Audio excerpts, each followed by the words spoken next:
Most of us think we know what makes a marriage work. Things like passion, chemistry, finding the one. But what if that's only half the story? Or maybe even the wrong story? Let's dive into this, because for decades, scientists have been studying thousands of couples, trying to figure out what actually predicts a happy, lasting partnership. And it turns out it's way less about magic and much more about a specific set of skills you can actually learn. This quote right here, it just gets to the absolute heart of the problem, doesn't it? We're taught that love is this thing you find, and once you found it, you just coast. That whole happily ever after myth kind of suggests that the work is over once you say, I do. But the data, the actual science, tells us the complete opposite. A great relationship isn't something you find, it's something you build. It's a living thing you have to tend to. And that is the really good news here. While the Hollywood version is, well, a fantasy, researchers have actually mapped out an evidence-based framework for what really works. This isn't just guesswork or somebody's opinion. It is a blueprint built on decades of observation and hard data, showing us exactly how to build a relationship that can truly last a lifetime. So what's the first part of this blueprint? The very first step? Honestly, it might surprise you. It's not about roaring passion, and it's not about being perfectly compatible in every way. The single most important factor, the real operating system of a strong, resilient marriage, is a deep and genuine friendship. Okay, so a huge part of that friendship is built on what researchers call love maps. Just think of it like this. You're a true student of your partner. Do you know what's stressing them out at work this week? What's their biggest dream for the next 5 years? It's all about staying curious and constantly, and I mean constantly, updating that map as they grow and change as a person. So how do we actually build these love maps and this friendship day to day? Well, it's through something called bids for connection. And these are not grand romantic gestures. A bid can be as tiny as saying, wow, look at that sunset, or just sighing heavily after a long day at work. It's any small, everyday attempt to reach out and connect. And this right here is where the research gets really eye-opening. Researchers found that couples who stayed happily married, they turned toward these tiny bids, meaning they just engaged with them, a whopping 86% of the time. Now, the couples who ended up divorcing, only 33%. Just think about that difference for a second. That is a massive gap, and it tells us that these tiny, seemingly insignificant everyday moments are what truly make or break a relationship over the long haul. Okay, so friendship is the absolute foundation. Got it. But look, every relationship is going to have conflict. So let's move on to our next section, because this is where it gets really interesting.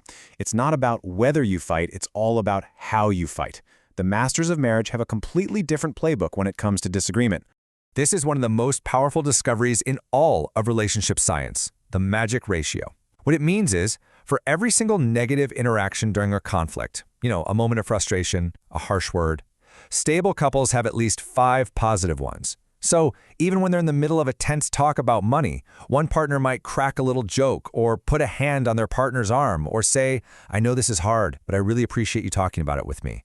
These little positive moments create this emotional cushion that keeps all that negativity from just totally overwhelming the conversation.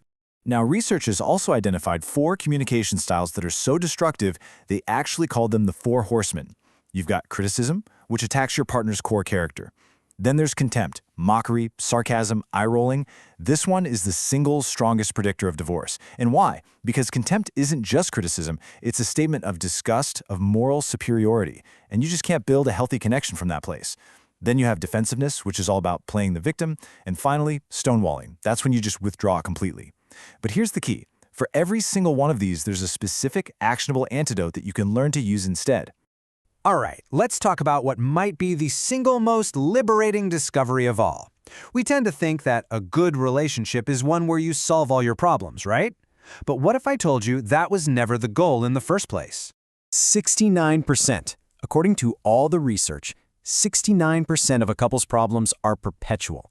They're based on fundamental differences in your personalities, your values, your lifestyles, and they will never, ever be solved. This is not a sign of failure. It is a completely normal part of being in a relationship with another human being. So the crucial takeaway here is that successful couples make this huge mental shift. Their goal isn't to eliminate these recurring problems, it's to manage them. They stop treating every conflict like it's a battle to be won. Instead, they learn to talk about their differences with a little humor, with patience, and with a real willingness to accept influence from their partner. They just learn to live with the 69%. And this all leads us directly to our next big point. If a marriage isn't really defined by these grand problem-solving sessions, then what actually sustains it day to day? Well, the answer lies in the small, consistent habits that so often go unnoticed. You see, happy couples are intentional about building these little rituals of connection into their everyday lives. This can be something as simple as a check-in at the end of the day, screens off, of course, or non-sexual affection, like holding hands. Regularly saying thank you for the small stuff, or even just making sure that the division of household chores feels fair to both people. These are the small, daily deposits you make in the emotional bank account.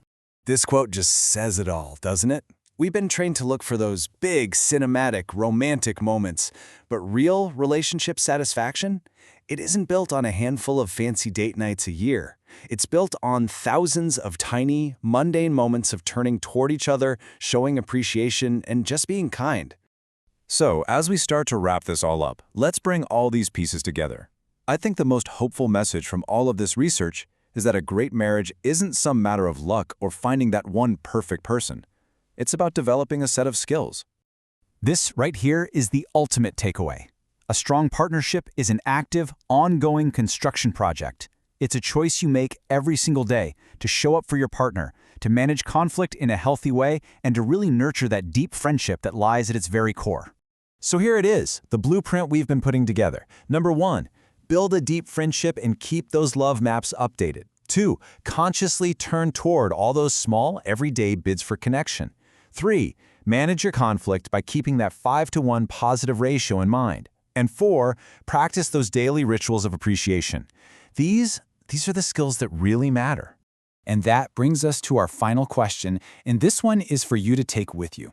Because this isn't just theory, it's a daily practice. So really think about it.